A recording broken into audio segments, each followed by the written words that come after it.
like, damn it, be real with the people, but don't lie to them. Freely admit that I am prejudiced against timeshares. So my definition of timeshare is prepaid vacations. And last year, the average timeshare sold for about $20,000. If you're a salesperson, this is something you want to tap into. Biggest thing with objections? For timeshare, all you hear is a bunch of negative things.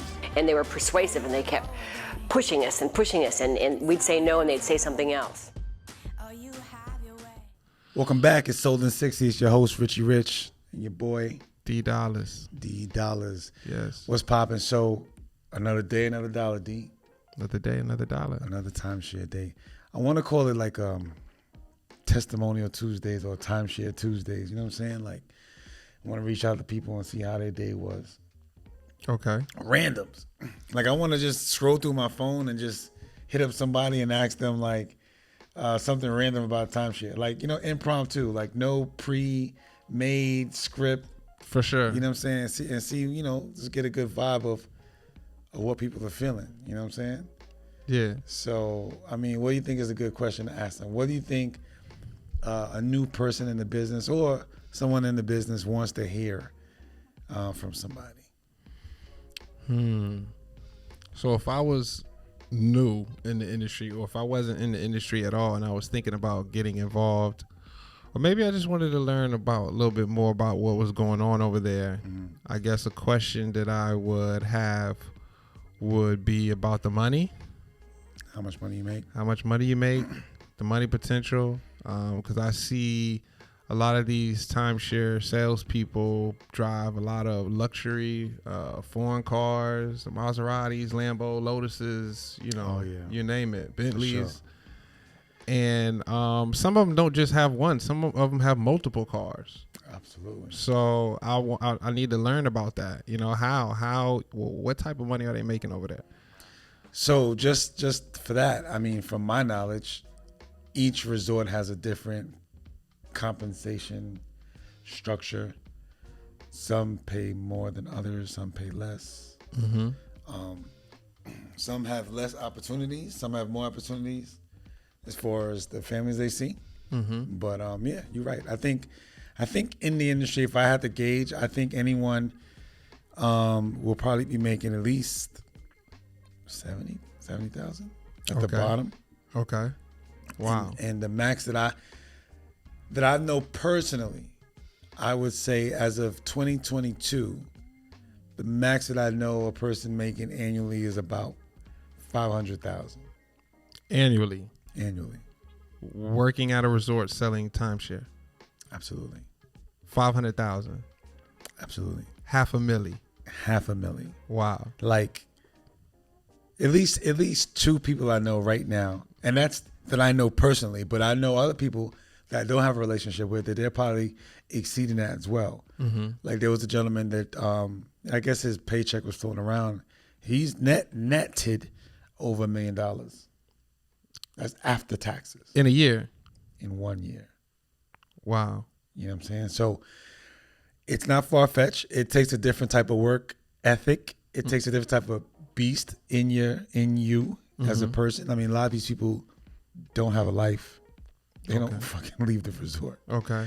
From my opinion. From the ones that I know that make $500,000, they work. I'll pull up to their resort on a day off and they're still there working. I've caught them working. After hours? Yeah, whether it's making phone calls, setting up appointments. I mean, their tenacity, their drive, their goals are just different. They're just built different. I thought the resort does that for you, though. The resort sets up the phone calls and the presentations for you. All you have to do is show up. So why are they, after hours, still putting in more work? So some resorts have where you have to set the appointments with the families yourself. And then you schedule when they come up, and then you show them a new product or presentation or something like that. So these particular people I'm talking about, they're in that resort where, in addition to what the resort gives you, they have the opportunity to meet other people or to schedule other people. And if you have 4 or 5 appointments on one day, and the resort's closed maybe one day out the week, or maybe they just forced to take one day out the week, they're still working, making appointments. I know that like, the sales line may open at, let's say the sales line, and when I say sales line, I'm saying the tours begin at, let's say, 9 o'clock, these people already have families meeting them at 7:30 in the morning. Oh wow. So if you look at the blueprint on how a top producer makes so much, it's in the amount of opportunities you have, right? Most of these people have seen maybe 700 families for the year. So how do you schedule that many families throughout the course of your year? You have to see at least 4 a day, right? In order to do that, it's just like millionaires who wake up at 5 a.m. the 5 a.m. club. You know what I'm saying? If you, I used to do that, by the way. yeah, why'd you stop? I don't know. You hit a million and stop. Yeah. But I mean, like, some people, you get more out of the day if you get ahead of everyone else. While people are sleeping, you gain more hours, right? That shit adds up. You can actually have days ahead of the average person by just waking up early. So these people have the same structure when it comes to scheduling their time.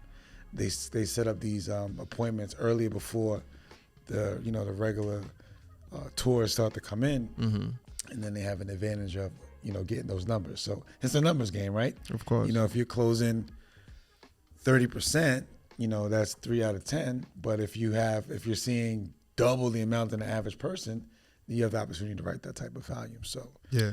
I mean, that's the blueprint. And when I remember doing a class, and this person, you could always tell kind of a person's ambition and if they're going to be good or if they're going to be goal driven by the questions they ask you when they first start. And this individual asked me, how do I beat that person? Looked at the board, they looked at the numbers, right? On, like, who's the top rep?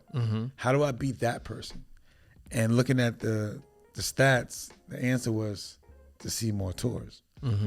And I know that they heard me because they saw and conquered, and that was what they did. They saw more tours and became a top rider and a runner up against those people that they felt was competition. So I think that's interesting. But back on the topic, it's about how much money can you make? You know what I'm saying? So the question is, in life, if you work a regular job, if you work a 9 to 5, you know what I'm saying? You can only make but so much working for somebody. You capped, right? So, I mean, it's only how many hours in a day can you work? Even if I'm getting, 30 hours a day, $30 an hour, how many hours can I work? You know what I'm saying? So sales seems to be the place where the financial freedom can be met, with an unlimited income potential. Sales seems to be the gate to open that up. And I think timeshare sales is really nice. I mean, anybody that's in sales, whatever, if you do car, if you sell insurance, whatever you sell, you can make money by just going hard because there's no limit. It's not based upon how many hours you work. You're not limited. But in this business, timeshare, I think that the product ranges from between maybe some places have the minimum of 8,000, but there's no limit to how much vacation they can own. You know what I'm saying? I've seen a gentleman sell one person $1.5 million in timeshare sales. That's crazy. You know what I'm saying? So even if you looked at that as 10%, Yeah. you know what I'm saying? It's a nice check. You still made $150,000 off of one person. Yeah. You know what I mean? Now, here in America, that could be 3 people's salaries if they're making $50,000. So, what is luck? When preparation and opportunity meet, right? Yep. So if you know your presentation and you know your product and you meet a person that has the money that can afford the product, if you present it and they like it and they can do it, the money's yours. For sure. So, I mean, you definitely got to be ready to receive that too. You got to be able to recognize that you have a well on your table, and you definitely can't. You got to be on point. You got to be focused. Peak state got to be there, and you definitely got to execute. This is not the time to be half stepping or stuttering or anything of that nature because they can smell that on you. I ain't gonna lie. I mean, when someone says, I want to spend $100,000, $200,000, the average person is like, are you serious? And there's a little bit of trembling and it's like, it's about to go down. It's about to go down. Like, it's naturally, people get nervous because your average person isn't just coming in and spend that type of money. a lot of times in sales, we ask for it, but we expect them to give an objection, and maybe we find them a different product that's lesser. But there's sometimes when you just ask for it and that person says, okay, I'll do it. And you're like, what'd you say? Yeah. It throws you off a little bit. I said, I'll do it. For You're sure. like, oh my God, I got to get the card. Is it going to happen? But, you know, I like, you know, people that have that drive to go big. But look, you brought up the different, you said whether they're selling cars or selling houses or selling insurance. However, timeshare is a different sale. The reason why I say that is because if I'm not mistaken, you don't have to buy that house today. You don't have to get that life insurance today. You don't have to, you know, timeshare, you have to do this today, and not even today. In the next 2 hours, you know, hour and a half. You know what I'm saying? So it's a different sale. It's a different beast. It's a different beast. For sure. So to put it in perspective for you that may not know how timeshare sales operate, basically you meet a family, you show them a product, and they have to make a decision that day. This is it's a today business. You know, the average person could go, I can go into a store, look at a shirt. It could be expensive. I could decide if I want to buy it or not. I may be able to afford it, but I may say, do I really need it? I'll think about it. Maybe I can shop around. You know, let me go. I'll come back tomorrow. I'll go back tomorrow. next week. Yeah, go home and think about it. You know, they should have enough inventory of that shirt. Timeshare is a little different. There is no coming back. It's in the moment, and there's an ether. There's an opportunity, you know, that is sparked right there. And, you know, it's not an easy sell because you have to convince people to make a move today. You know what I'm saying? Making a move today, asking you to spend X amount of dollars. Some people fight that. Some people feel it, and some people fight it. You know what I'm saying? Not only that, you don't even know these people, right? You met them, what, 5 minutes ago, 10 minutes ago, and they got to spend 30, 40, 50, 60,000, 100,000, 1.4 million with you today. Yeah. You know, that makes it crazy too. But let's talk about the skill of a timeshare salesperson. They are skilled enough to meet a stranger, create some commonality with a stranger in a matter of minutes, like 2 minutes, right? Either get them to like them or to find something to you know, have in common, and then do what they call a discovery, right? Where they find out about that person, how they travel, what's their lifestyle. You can understand if you really want to get advanced.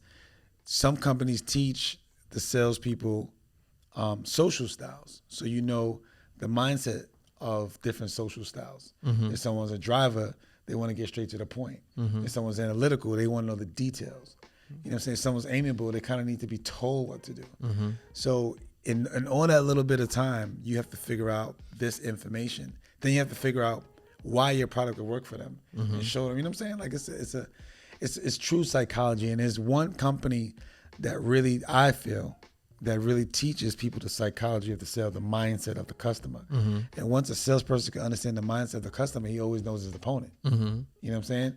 Like some people play cards and know, like, okay, if you got this card, like some people are blackjack killers. Like they know the probability of, you know, what's left and stuff like that because they study the game. Yeah.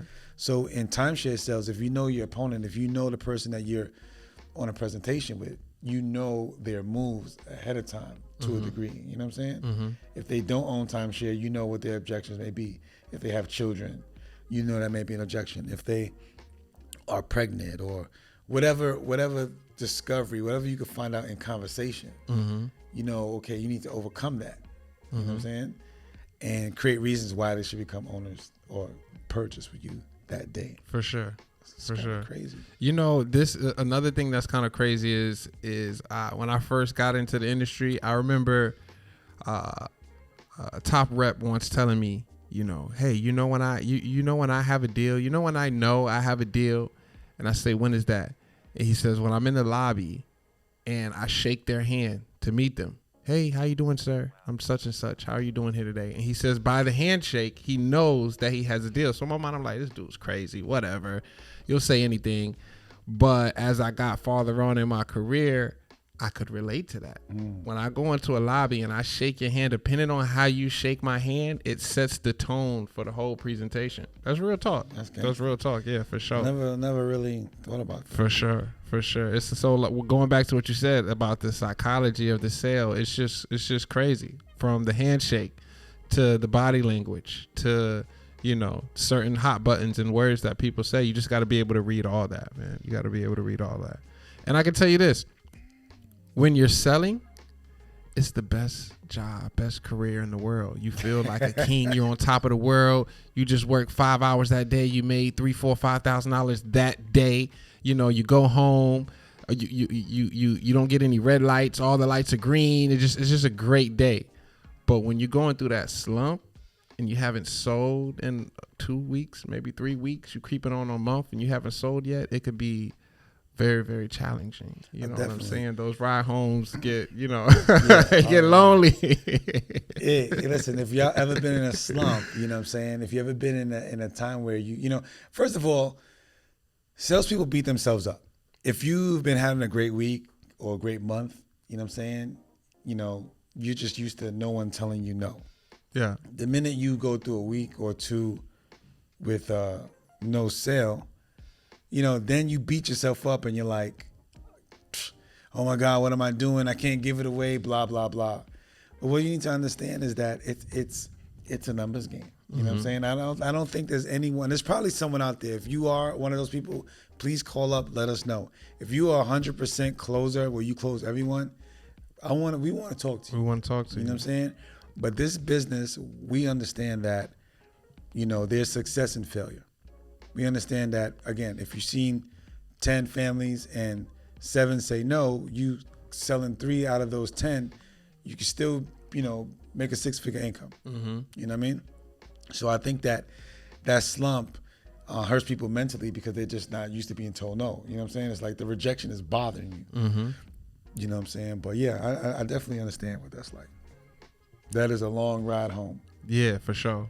Absolutely. I remember, I don't know who it was. It was either somebody speaking. It was like, oh, you got to go home and tell your kid, Daddy didn't sell anything today. Yeah, you yeah, want to go home like that? Like, you know what I'm saying? Yeah. So, you know, I feel that if you are going through a slump, it's important to still learn from every table.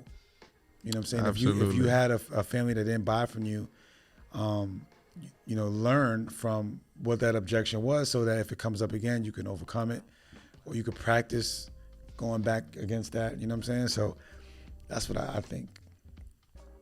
I used to, if I didn't get a sale, I would stay behind and I would watch other people. I watch people's body language. I would learn from that. I would sit back and talk to my manager, whoever I used for that day, and ask them, is there anything I missed, anything that I could have done differently? You know what I mean? Because you just want to make sure it's not you fumbling the ball. Yeah. You know what I'm saying? But as long as you give 125% and you do what you have to do, you know, you did what you have to do, then you know it's not your fault. Yeah. You know what I'm saying? That's not what it is. I mean, it's a tough game. You got to have tough skin. And I know we talk about that in some of our courses, you know, about having tough skin and being able to deal with rejection, because there's no cheerleaders for you in this game. You know what I'm saying? Like, you got to pump yourself up. This is a game where it's like, you know, I got to talk to myself, do affirmations. I have to hype myself up every morning. Like, if y'all don't have a mantra, you kind of missing the pep that you need. Like, you know, me as a sales representative, I remember having headphones, the wired ones. And I didn't want to talk to nobody. I was in my zone listening to whoever I had to listen to, whether it was a Les Brown or a Zig Ziglar or a Tom Hopkins. You know, 'cause I got put on from old school people. I got, you know what I'm saying? They didn't have the Richard Roberts and the Money D's. Got you, yeah. So I had to go old school, you know?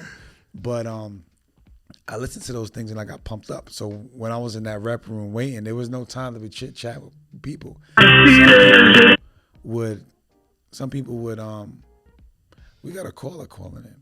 We're gonna get back to that caller. That might be someone that answered to the questions in the comment. Okay. But just talking about your mindset, you know what I'm saying? Like, clearing that mind and not letting the past or the bad week mess you up. You know what I'm saying? So keep it in your head, like, you know, how you gonna get through the no's if that is the situation for the day. You know what I'm saying?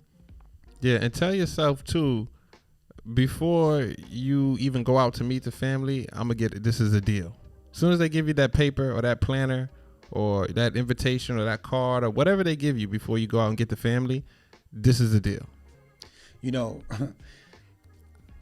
I don't want to give away my mantra, but I'll share. You know what I'm saying? Like, I used to wake up in the morning, during my shower, I would say my affirmations, and I would say, I'm getting a deal today, I'm getting a deal today, I'm getting a deal today.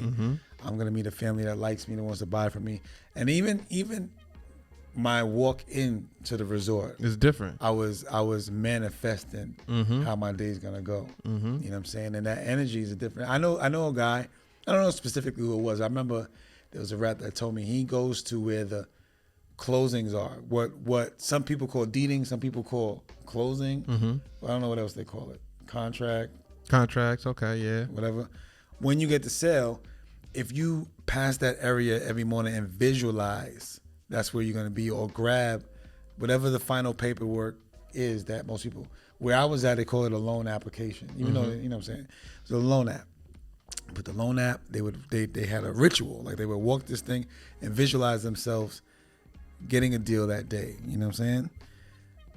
You know, it's all mental. Yeah. You know what I'm saying? It's all mental. So. But not only that, it's funner up there too. You know what I'm saying? To be on the second floor or wherever that deeding office is at your resort, it's always a bunch of smiles and everybody's always happy on that floor. You know, it's just a fun place to be. If you made it to that floor, you did your job for the day. You got a deal. For sure. I mean, there's no one in the industry that I know that you can talk to someone for 20, 30 minutes, right?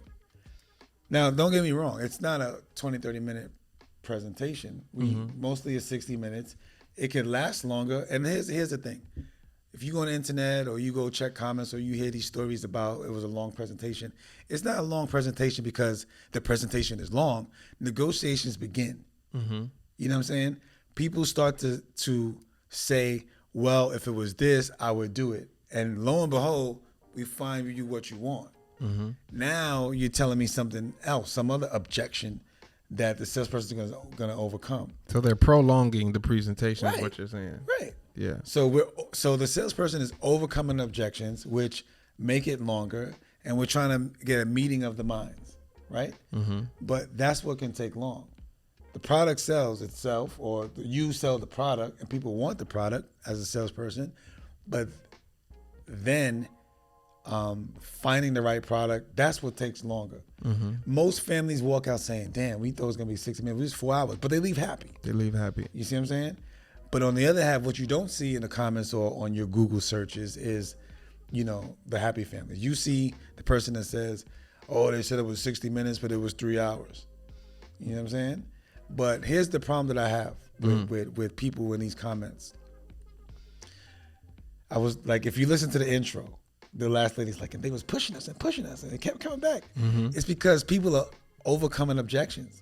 You can't tell me, well, we don't want to come here all the time. That's the reason why we wouldn't buy. And then when the person comes back and said, well, that's great. Actually, you don't have to come back because you can use it to exchange somewhere else. Now I've overcome that objection, right? Now you come up with some other nonsense about maybe, I don't know, you know, if it was only $300, I would do it, right? Then they adjust the numbers, and now it's $300.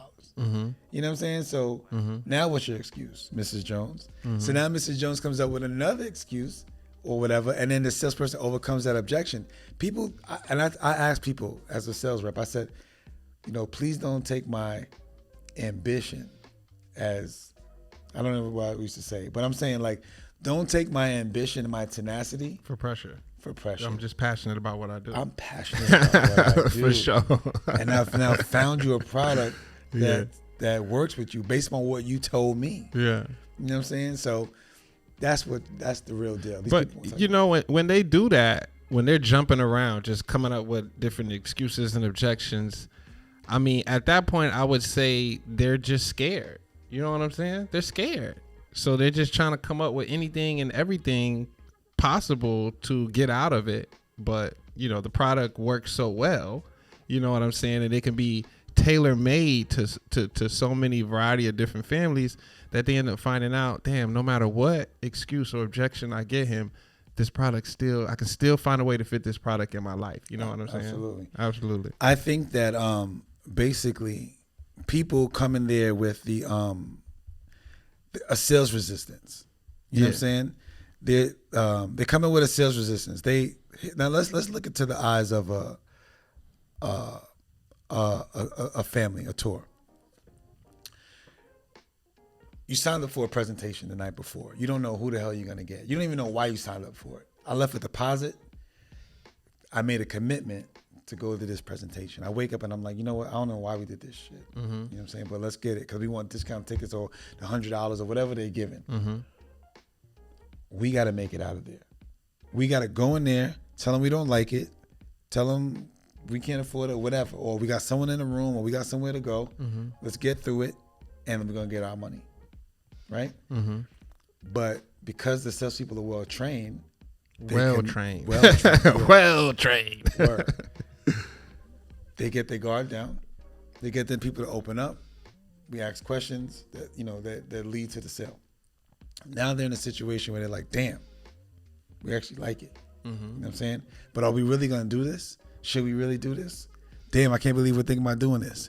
What should we do? And when that salesperson walks away, husband and wife is like, I don't know. You think we should do it? I don't know. It's a good deal, but I don't know. But you know what I'm saying? So there's a lot that goes on, and you know what I mean. So, but even when you say prolong it, also sometimes they're not prolonging it in a bad way. In other words, you having to overcome objections is what's pushing the presentation out longer. Sometimes they're actually interested and they're just asking more questions. Oh, well, how does that work? Oh, well, can you explain this part? Oh, that's pretty cool. Can you show me this?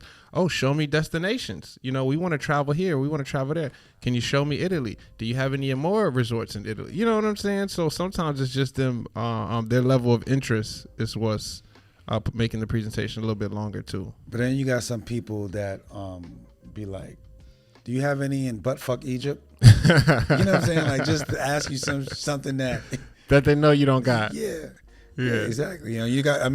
Bora Bora. I know that's very trendy right now. Shallots, you know what I'm saying? But it's like, it is what it is. They just come up with stuff. But you guys are well trained. If you're not, you know what I'm saying? Get what they call. Does every resort call it a TO? Just about, yeah.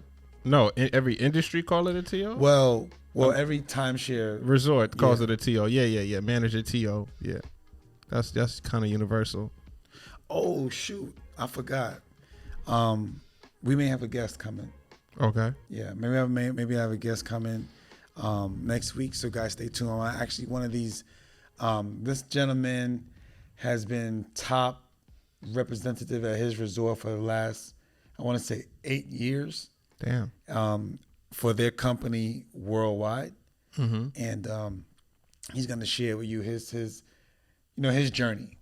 When he came in the business, he had no real estate license. And then they fired him because he didn't have a license.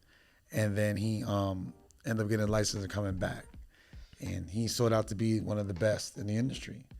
So definitely going to have him come up here. For sure. And what's cool is everybody has a different story too. Everybody has a different story. Listen, I've met housekeepers that have become, you know what I'm saying? Like the same rooms that they used to clean is the same units that they're selling. Wow. You know what I'm saying? I love a success story. I know people that were security guards, got into the business, had a success. Like I love to hear a good success story because the industry can change your life.